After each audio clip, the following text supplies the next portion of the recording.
This is the Padua Podcast Network. Dealing with some current feelings of guilt if you have been punished by isolation in the past. Get out. Don't be isolated. You go to the doctor, it hurts when I do this. The doctor says don't do that. Running a Fever, episode 219, Running a Cabin Fever.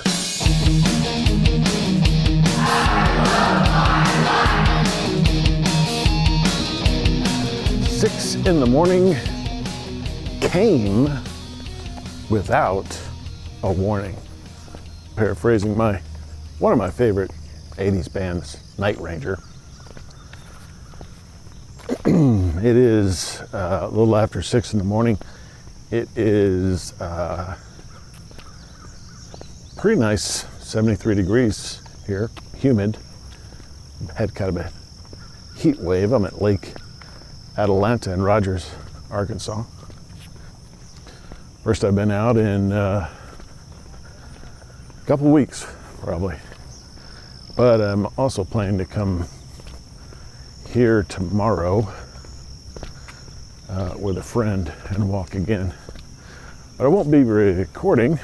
I'm coming out to do that today. So it's late July of 2020.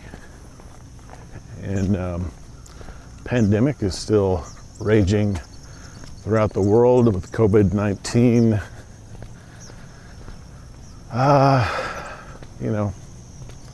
Well over 100,000 people have died in the United States this year. And there's still plenty of people getting out to exercise, even here at 6-something in the morning. There's plenty of cars, probably, 20 or 30 cars here. And this is a Friday morning. So life is going on, but it's not the kind of lifestyle that we want to be living.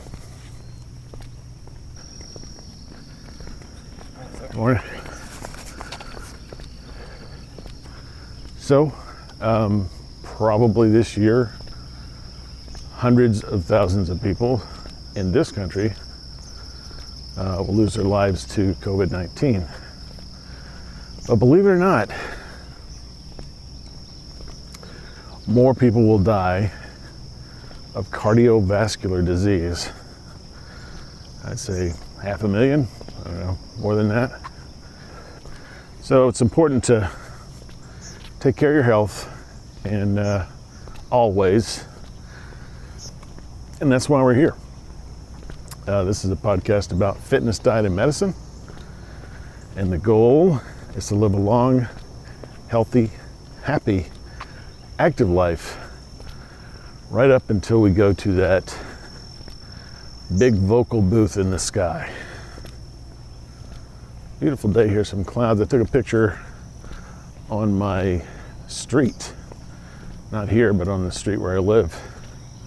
So I could still see, when I was getting ready to leave, I could still see a star in the sky. And I don't know which star it was. On the evening, you sometimes see Venus. People call that the evening star, but in the morning, I'm not sure what it was. But saw a star, and then this beautiful sky. It looks mostly blue. It's got some nice, I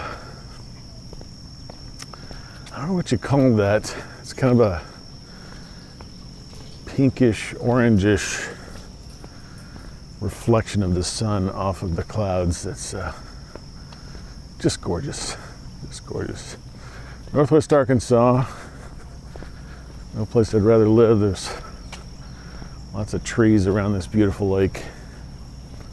And it's good to get out and breathe fresh air and see nature. And that brings me to the topic for today, which is pertinent to a lot of people these days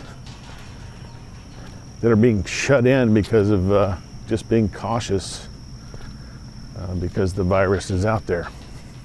and that is cabin fever. So we're homebound by choice, not necessarily, but more by necessity. You know.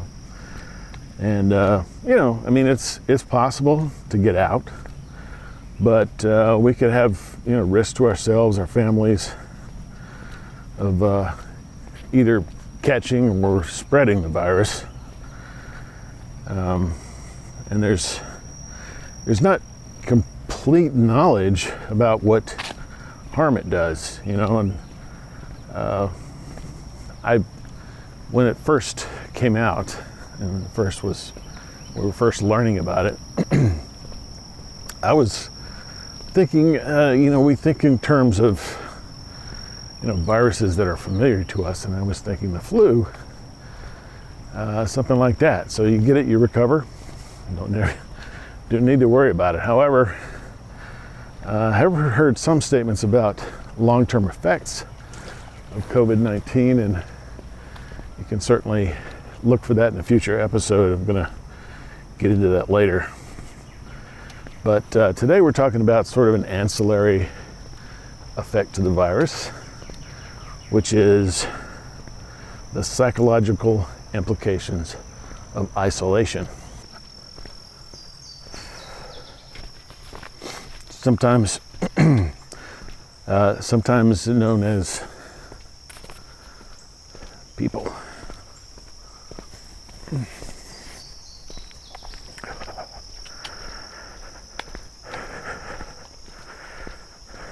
Morning.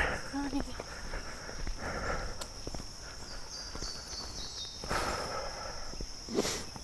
Now I'm wearing a mask so I can record clearly, but putting a mask to my face when I pass people. That's how I'm dealing with this here. So cabin fever is one name for it. Also known as being stir crazy. Stir being slang for jail. So it's a problem associated with being restricted. Now, a very recent article by a psychiatrist, we're talking a month ago, mentioned this phenomenon as an overlap of reality with symbolic types of conflicts. If it's only cabin fever that you're dealing with. Good morning. Morning.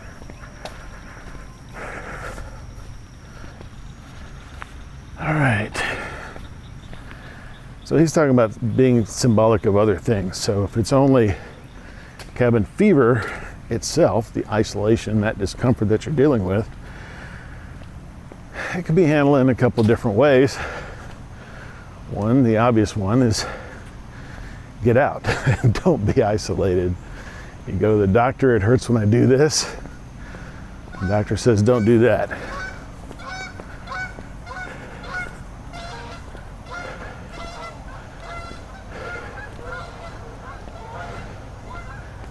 And the ducks are up early today too.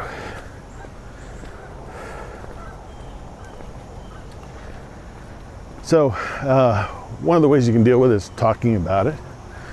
At least seems to reduce the discomfort that you get from being in the house all the time.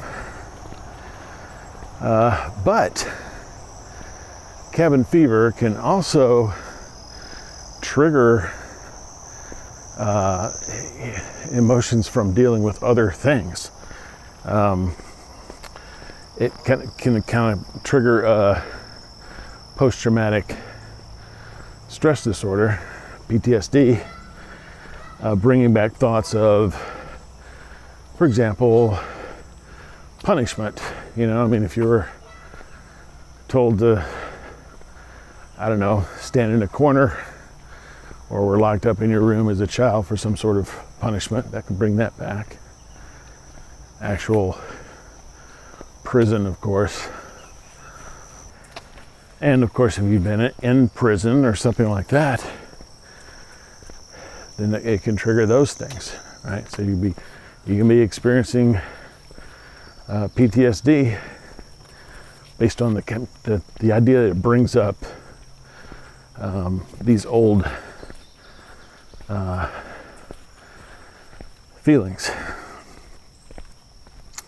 Now, if you're, one of the things he brought out, he's a psychiatrist, right? So it could be that you're dealing with some current feelings of guilt if you have been punished by isolation in the past. And give some examples of patients that have been in those situations and had experienced these symptoms of PTSD. So check that out. Links will be in the show notes. Now, cabin fever is sometimes treated as seasonal affective disorder, or SAD, midwinter depression. Having to stay in, particularly when the weather is nice, can be very difficult. But getting out may not be that difficult. I'm doing it today. I'm having to put up with putting a mask to my face every few minutes, but I feel like I'm doing it safely, so there's a possibility. If you have a park nearby, or you're fortunate enough to have a country estate that you can go to and walk around, that's good. So do that. Morning. Good morning. Morning.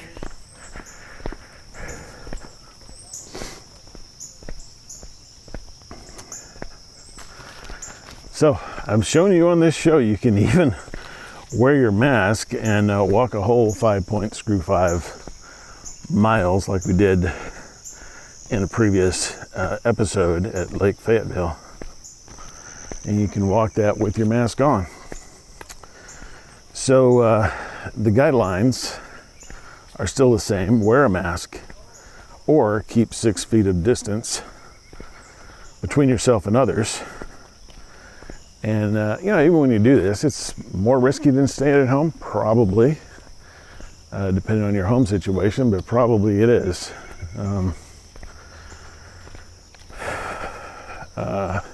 Again, if you live in a place where people are packed in like sardines, well, it may actually be safer than being at home. But it's certainly a relief from the stress, often known as cabin fever. And stress is a killer. As sure, if not as fast, as COVID-19. So the bottom line is, you need to keep yourself psychologically fit to weather the COVID-19 storm. So get out of nature if you can and connect with someone via phone or Zoom or otherwise, and just talk about how stir crazy you are. Joke about it, share about it, and we can get through this thing together. So you know how I've dealt with it. I'm out here. I don't know. I want to get out more often. I got to tell you that I feel this. I really do. I feel this stir craziness. And so it's a challenge, but we can get through it. So if you don't have the fever, go out and catch it. Catch the fever, not cabin fever, but running a fever. And if you do have it, well, just keep the faith, and I'll talk to you next time.